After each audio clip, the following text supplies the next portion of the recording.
சிவனின் மகனான முருகன் ஞானத்தின் வடிவமாகவும் வீரத்தின் அடையாளமாகவும் போற்றப்படுகிறார்.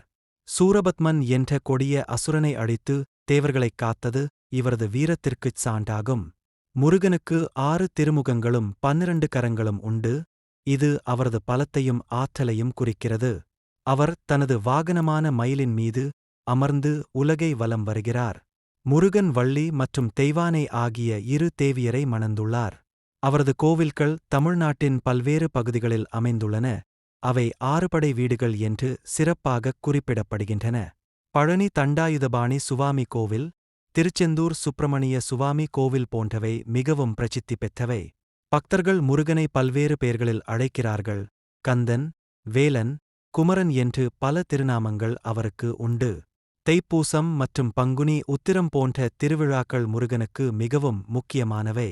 முருகன் பக்தர்களுக்கு அருள் பாலிக்கிறார் என்றும் அவர்கள் வேண்டிய வரங்களை அளிப்பதாகவும் நம்பப்படுகிறது. அவரது கதைகள் பக்தி இலக்கியங்களில் முக்கிய இடத்தைப் பெற்றுள்ளன.